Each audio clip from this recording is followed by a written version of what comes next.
Ramgarh police अधीक्षक कार्यालय में पुलिस अधीक्षक अजय कुमार की अध्यक्षता में अपराध गोष्ठी का आयोजन। रामगढ़ पुलिस अधीक्षक कार्यालय में पुलिस अधीक्षक अजय कुमार की अध्यक्षता में अपराध गोष्ठी का आयोजन किया गया। अपराध गोष्ठी में एसपी ने लंबित कांडों से त्वरित निष्पादन करने, मादक पदार्थों के विरुद्ध नशा मुक्त क्षेत्र, महिला उत्पीड़न की समस्याओं का समाधान करने सहित अपने अपने थाना क्षेत्रों में पुलिस गश्ती तेज करने, आवेदनकर्ताओं के शिकायत के मामलों का निष्पादन करने का निर्देश दिया गया। इस मौके पर अनुमंडल पुलिस पदाधिकारी पतरातू, रामगढ़ सहित सभी ओपी व थाना प्रभारी मुख्य रूप से शामिल थे। रामगढ़ ब्यूरो मंसूर खान की रिपोर्ट। प्राइम मीटिंग की जा रही है जिसमें सभी हमारे एसडीपीओ, इंस्पेक्टर, थाना प्रभारी सभी उपस्थित है। इसके साथ साथ मैंने शुरुआत की कि हमारे जो थाने में के जो ऑफिसर हैं, जो भी सब इंस्पेक्टर एएसआई है, वो भी अपने थाना प्रभारी के साथ में वो भी क्राइम मीटिंग में आए, शरीक हो, ताकि वो जो मुख्यालय के द्वारा या फिर जो मुझे इंस्ट्रक्शंस दिए जाने हैं, जो थाने में जो काम होना है, वो भी उन तक सभी चीज़ें बारीकी से पहुंच जाए। कई बार ऐसा होता है कि थाना प्रभारी को हम लोग कुछ बताते हैं, कुछ निर्देश देते हैं जो कि नीचे तक नहीं जा पाता है। सबसे पहले जो हमारे थाने के में सभी थाना प्रभारी के अलावा जो ऑफिसर होते हैं, जो कि काम करते हैं, तो उनको क्लियर होना चाहिए कि जो भी लोग आ रहे हैं, जो भी जनता आ रही है, तो सबसे पहले यही बताया गया है कि आप जनता के साथ अच्छा सा व्यवहार कीजिए, लोगों की बातों को सुनिए, उनको पानी पिलाइए, बैठने की साफ सुथरा व्यवस्था हो। उसके अलावा संभव हो तो उनको चाय भी पिलाइए और उनकी बातों को सुना जाना चाहिए। बहुत सारी चीज़ों को मैंने कई सारे एग्जाम्पल्स दे के अपने आईओ को बताया है कि बहुत ही एक महत्वपूर्ण दायित्व तो हम लोग निर्वहन कर रहे हैं, जिसमें कि एक आम जनता कोई भी आता है तो उसको सीधा ये होता है कि हम थाने में जाएंगे और हमारी समस्याओं को सुना जाएगा। तो इसलिए मैंने उनको बताया कि किसी भी परिस्थिति में जो आम जनता है, जो जिनकी बातें सही लगती है, उसी का पक्ष लेना है। किसी भी लोभ, लालच, भय, दबाव में किसी प्रकार से किसी भी अन्याय किसी पब्लिक के साथ नहीं करना है, पब्लिक के साथ न्याय करना है, क्योंकि वो बहुत आस लेके आता है थाना पे। इसके अलावा बहुत सारी चीज़ें हैं, जैसे कि नए कानून जो अभी चल रहा है, उसमें बहुत सारे ऑफिसर्स को लगातार ट्रेनिंग दी जा रही है। और उसके अलावा अभी जो एक रक्षक ऐप है जो कि मुख्यालय से आया है, उस रक्षक ऐप में जितने भी आप एंटी क्राइम चेकिंग करते हैं, बाइक की चेकिंग करते हैं, तो आपने क्या चेकिंग किया, बाइक का क्या नंबर है, कलर है, वो अपलोड करना पड़ता है। इसके अलावा शहर में अभी तक पूरे जिले में लगभग 70 जगह QR कोड स्थापित किया गया है कि जो भी गश्ती गाड़ी हमारी ऑफिस फील्ड में रहती है पेट्रोलिंग, वो उसको एक रूट निर्धारित किया गया, वो वहाँ पे जरूर जाएगा, उसको स्कैन करेगा,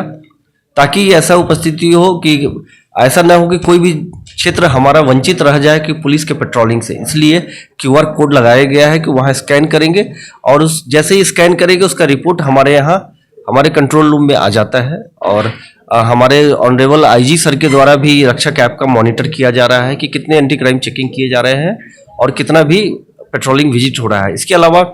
जो जेल से छूट रहे हैं अपराधी, खासकर आर्म्स एक्ट में हो, डकैती में हो, किडनैपिंग में हो, मर्डर में हो, और हमारा जो रामगढ़ जिला है, यहाँ पे बहुत सारे ऑर्गेनाइज क्रिमिनल्स है जो कि जेल जाते भी रहते हैं, जेल से छूटते भी रहते हैं, तो उन पे नज़र रखना बहुत आवश्यक है। वैसे क्रिमिनलों पे आदेश मेरे द्वारा किया गया है कि उन पर सर्विलांस प्रोसीडिंग की प्रक्रिया उनको खोलनी होती है, उन पर थाना हाजिरी हो, चाहे उनका जिला बदर करना हो, या फिर कोई क्रिमिनल्स जो जेल से अपना साम्राज्य चला रहा हो, वहाँ से धमकी दे रहा हो, तो उसके जेल के उसको बेल ना मिल पाए, तो इसके लिए भी कई थाने से, जैसे पतरातू थाना है, कुज्जू से है, बुरकुंडा से है, कई जगह से सर्विलांस प्रोसीडिंग का प्रस्ताव आया है और उसको DC साहब तक भेजा गया है। DC साहब से कई लोगों का अप्रूवल होकर आ चुका है और उनकी सर्विलांस प्रोसीडिंग की प्रक्रिया शुरू कर दी गई है कई थानों में, और कई थानों में प्रक्रिया चल रही है। इसके अलावा जो भी क्रिमिनल्स है, बहुत सारे अभी जैसे क्रिमिनल्स होते हैं कि चोरी की घटनाएं होती है, गृहभेदन की घटनाएं होती है, कोई क्राइम होता है, वहाँ पे उनके फिंगरप्रिंट्स जो ने कहीं पे अवेलेबल होते हैं, तो उसको जो भी क्रिमिनल्स पकड़े जाते हैं उसका एक इनरोलमेंट किया जाता है। नफिस एक पोर्टल है, उस पोर्टल पे उनके फिंगरप्रिंट्स डाले जाते हैं, ताकि अगर वो इंडिया में कहीं भी कोई क्राइम करता है तो उससे ये जाना जा सके कि ये किस क्रिमिनल का फिंगरप्रिंट है। इसके अलावा डायल 112 का भी प्रचार प्रसार लगातार किया जा रहा है, और अभी जो जिले का डायल 112 के द्वारा जो पुलिस रिस्पांस है उसका टाइम 12:12:51 है। लगभग 13 मिनट से भी कम समय में रामगढ़ में अगर कोई पुलिस को फ़ोन करता है डायल 112 पे, तो हम लोग उसको मुहैया कराते हैं, उनकी पुलिस की सेवा हम लोग उपलब्ध कराते हैं। इसके अलावा कई एक्सीडेंट्स यहाँ पे नेशनल हाईवे पे होता रहता है, तो आई रैड में उनकी जिसमें कि बहुत सारे फॉर्म्स को फिलअप करना होता है, तो आई रैड और ई डार 2 पोर्टल है, उस पर हम लोग को डालना पड़ता है, जिसमें विक्टिम्स को कंपनसेशन जो होता है वो मिलने की जो प्रोसेस होता है उसके भी प्रक्रिया को हम लोग ये कर रहे हैं। इसके अलावा रोड सेफ्टी पे भी इसके द्वारा ध्यान दे रहे हैं कि कौन से जगह पे ज़्यादा एक्सीडेंट्स हो रहे हैं, लोगों की जान जा रही है, और ऐसे करके पूरे ज़िले में 20 हम लोगों ने गूगल मैप से ये करके कि लगातार किस जगह पे लगातार एक्सीडेंट्स हो रहे हैं, और तो इसके लिए हम लोगों ने 20 वल्नरेबल पॉइंट हम लोगों ने चिन्हित किया है, और 7 ब्लैक स्पॉट है जहाँ पे लगातार एक्सीडेंट हो रहे हैं, लोगों की जानें जा रही है। इसके अलावा जो पुराने लंबित केस हैं वो केस आर्म्स एक्ट में हो, गृहभेदन में हो, चोरी में हो, मर्डर में हो, तो 2020, 21, 22, 23, 24 तक का हमारा टारगेट यही है कि जो भी पुराने केसेज हैं, लगभग जिले में लगभग 850 से 900 केस पेंडिंग है, और उस पेंडिंग केसेज के लिए भी सभी आईओ को, थाना प्रभारी को टारगेट दिया गया है कि जो भी केस इंस्टीट्यूट होता है उससे लगभग दुगुना उनको डिस्पोजल करना है, तभी जाके हमारे जो 850-900 केस है वो धीरे धीरे कम हो पाएंगे। इसके अलावा कई सारे ट्रेनिंग प्रोग्राम्स चल रहे हैं, और अभी एक मालखाना को लेकर थाना में जो आप देखते होंगे कि जाते होंगे तो बहुत सारी बाइक है, ट्रक है, या पुराने जो मामले हैं, पुराने जो सामान है वो पड़े हुए हैं, उसको लेके ऑनरेबल कोर्ट का भी आदेश आया है कि इस संबंध में थाने के द्वारा क्या कार्रवाई की जा रही है। उसमें एक जो प्रोसेस है, जो कमेटी है, वो मेरे द्वारा बना दी गई है, और इसमें हमारे एसडीपीओ और हेडक्वार्टर डीएसपी सबको दायित्व दे दिया गया है कि वो कल से ही हमारे हेडक्वार्टर डीएसपी अपने अपने थाना में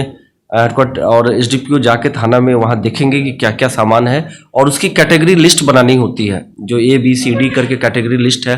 जिसमें कि कौन सा कुछ मामले ऐसे हैं जो कि बेनामी संपत्ति है, ऐसे सामान है जो कि थाने में पड़े हुए हैं, और कुछ ऐसे हैं जो कांड से संबंधित है, तो उनको कैटेगराइज करके उसकी लिस्ट बना के उसको जल्दी से जल्द डिस्पोजल करना है। इसके अलावा बहुत सारे जो नशीले पदार्थ हैं, NDPS के जो जैसे कई मामले में अफीम पकड़ाया हुआ है, डोडा पकड़ाया है, तो उसको भी कैसे डिस्पोजल करना है उसके लिए भी कमेटी बनाई है मैंने, और उसको भी ड्रग डिस्पोजल के लिए भी हम लोग उसमें प्रोसेस को आगे बढ़ा रहे हैं। इसके अलावा जो भी लोगों को सर्विस मिलता है, चाहे वो पासपोर्ट हो या चरित्र का सत्यापन हो, तो वो भी सही समय पर जो निर्धारित तिथि है, डेट है, उसके अंदर उनको हो जाना चाहिए। कि बहुत सारे लोग जो है ना बाहर जाते हैं, बहुत सारे स्टूडेंट्स का रेगुलर मेरे पास कॉल आता है कि मेरा पासपोर्ट लंबित है, मेरा कैरेक्टर लंबित है, तो उस दिशा में भी सभी थाना को और संबंधित सेक्शन को निर्देश दिए गए हैं। अपडेट खबरों को देखने के लिए देखते रहें खबर 365 न्यूज। साथ ही लाइक, शेयर और सब्सक्राइब करना ना भूलें।